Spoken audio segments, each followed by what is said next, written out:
Hello, friends and readers. I almost said neighbors. I hope your holidays were wonderfully filled with family, friends, and food.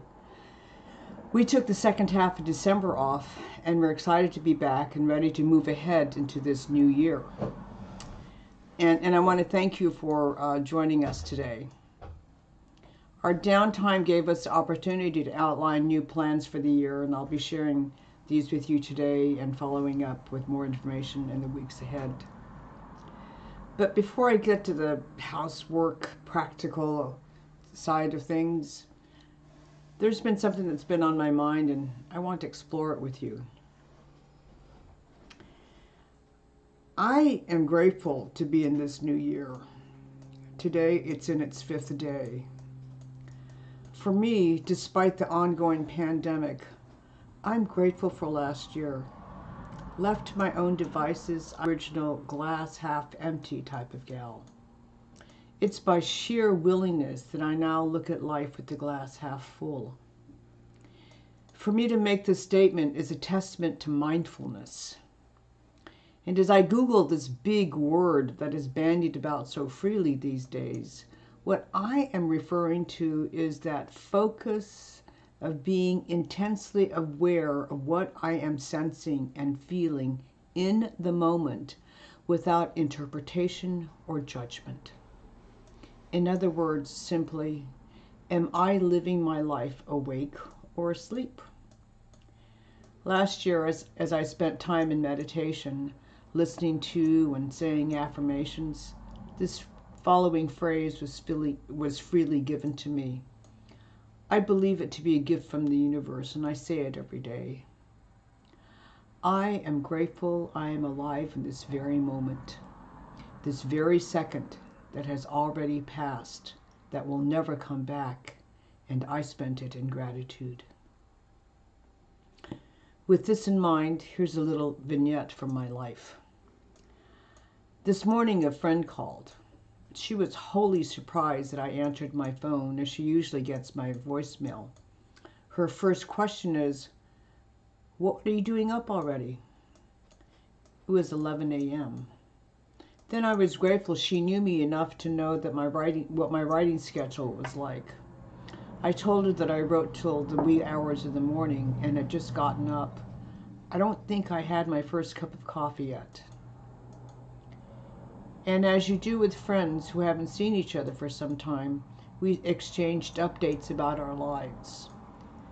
She asked me how my writing was going, and I proceeded to share a wonder that I'd been experiencing several times over the past few months. Sometimes when I am writing, I go to another place, another universe, another reality, and it happened to me again last night. It was very early morning, maybe 2, 3 o'clock in the morning, when I lifted up my head to find myself at my desk, my trusty sun lamp on, and outside my window I was surrounded by the night. Blinking my eyes to adjust to my quiet office, I came to, back from the scene I had been intermingled with for some time. I found I was listening to the sounds of rainfall on my YouTube channel. I felt my desk. I looked at my monitor. I squirmed my butt in my chair. I adjusted my feet on my footrest. And these all sort of bound me back to this world. And I had this moment of complete joy as a writer, knowing that for 90 minutes or so, I was actually in a small town in the Highlands, happily consuming a golden-crusted steak and kidney pie, contentedly discussing favorite film posters from the 60s and 70s that adorned the walls of that small restaurant. That was the scene I was writing. That was the reality I was coming back from so early this morning. My friend listened and commented, "Oh, you're escaping into another world. Good for you." I loved my friend and felt mildly offended that she took my writing to be an escape, which means to break free of confinement or control. My writing is not an attempt to break free from a restraint or a limitation, and I am not extracting myself from domination or power. I begin writing late at night after my daily responsibilities for sustaining a house full of animals and a spouse are fairly complete. Then I feel free to give myself to my writing project. It takes a while to actually get in that space, whatever that is. And I keep at it, listening to my characters, following them as they walk around the marketplace, find a coffee shop, ask questions of the other. I am in the book, as it were. I am somewhere else, in another time zone, another country, or I'm in Walkerville with orchids redolent for harvesting, or peeking into Sue's kitchen as she does production line baking for an upcoming event. I am immersed in a scene, whether it's one of the Walkerville books or my newest woman's novel. I am living it, smelling it, observing, tasting, talking, touching, feeling this world that is alive in my being. I am fully engaged in the moment. I'm not in Watsonville. I'm in Kinboy, Scotland, or Edinburgh, or Walkerville, California. I'm listening to the sounds of children playing across the street from my Marchmont flat. I'm in the room with Maddie, who's dying, yet telling Fiona, who's in the same room, that she's the one for Francis. When I'm writing, I'm not fleeing from. Rather, I am just jumping in with my whole being. I am physically, emotionally, mentally, spiritually in the book I am writing.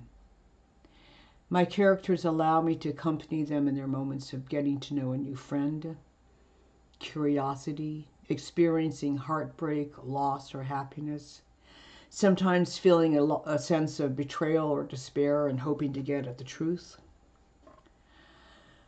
I'm so grateful that I get to share these moments with them because, like the moments of our lives, those moments will never come back, and I'm convinced that life is lived in those moments. And I'm not talking about those huge, where all the world can see moments. I'm talking about those quiet, reflective, or isolated, soul-destroying moments when we're face to face with who we really are. Those are the moments that mean something to me. Those are the moments that I hope to capture in my book.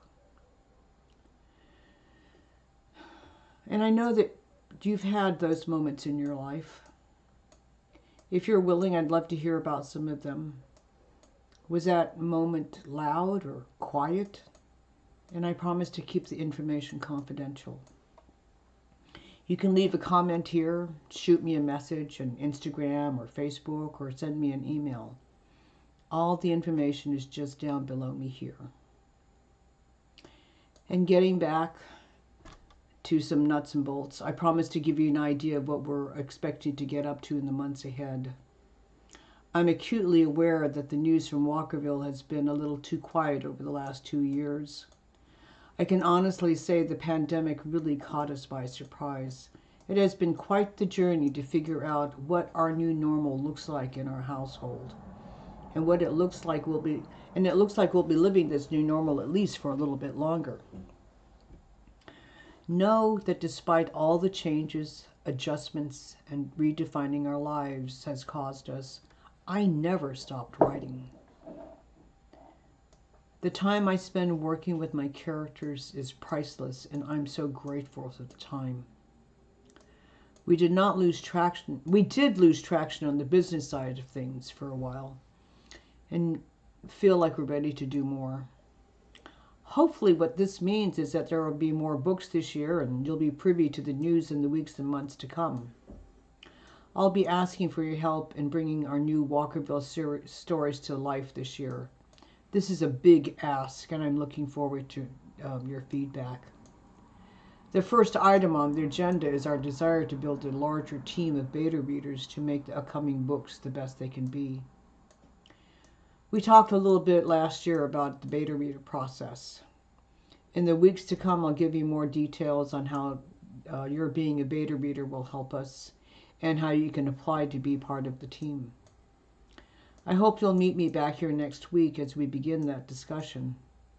Meanwhile, thanks for sharing some of your time with me this week. It's a hopeful beginning to this new year. One of my goals for this year is to reach more people with these chats. If you know someone you think would like to be part of, please pass on my YouTube links.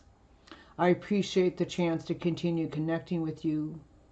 Now let's invite some more people to join that conversation. And of course, new readers are always welcome as well. I just got an email from somebody a few days ago who picked up the holiday novella that we put out last month, and she absolutely loved it, and it heartened me to hear that. Far better. It's far better than any advertising, that sort of personal recommendation. She said she also wrote a review about it. So let your friends know what you're reading and what that they might enjoy it. There's a wealth of excellent information in the description just below me here. To start, remember that YouTube counts everything. So it means a lot if you give us a thumbs up, and it's really helpful if you subscribe to my channel by clicking that big red button. If you have questions or comments, there are links to my Facebook and Instagram and my email address. You'll also find the address of my Amazon page where all the Walkerville books are available to purchase in both Kindle and print editions. And the direct link for next Wednesday's live chat is there as well. If you want, go ahead and click through now. YouTube will offer to set a reminder for you. How cool is that? Again, thank you, and hope to see you next week. Have a great rest of the week.